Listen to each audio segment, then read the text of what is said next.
তো আজ হচ্ছে ঝড়ের পরের দিন। যেহেতু কাল ভোর ৪ঃ০০ ঘুমিয়েছিলাম, তাই ঘুম থেকে উঠতে অনেকটাই দেরি হয়ে গেছে। আর ঘুম থেকে উঠেই ফার্স্টে আমি বিছানাটা গুছিয়ে নিলাম। তো এদিকে দেখো বৃষ্টি কিন্তু কন্টিনিউ হয়ে চলেছে, একটুও থামার নাম নেই।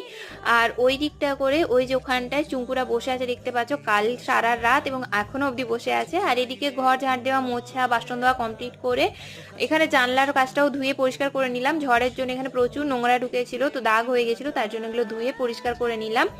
আর এই দিকটা দেখো আমাদের ঘরের পাশে কতটা জল জমেছে। আর এদিকে একটা পেঁপে গাছও ভেঙে গেছে, কাল রাত্রেই ঝড়ে ভেঙে গেছে। অনেক পেঁপে ছিল, সেগুলো নষ্ট হয়েছে।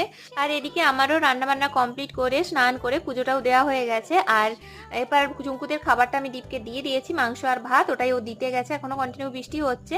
আর ওদেরকে জানো তো সারা রাত খুবই কষ্ট পেয়েছে ওরা। আর খাবারটা খাওয়ানোর পর মনে একটা আলাদাই শান্তি লাগছিল। তো যাই হোক, এবার আমাদেরও খাবারটা বেড়ে নিলাম। আর লাঞ্চে তো কি রয়েছে সেটা তোমরা দেখতেই পাচ্ছ। তো চলো খাওয়া দাওয়াটা কমপ্লিট করে নিই। টাটা।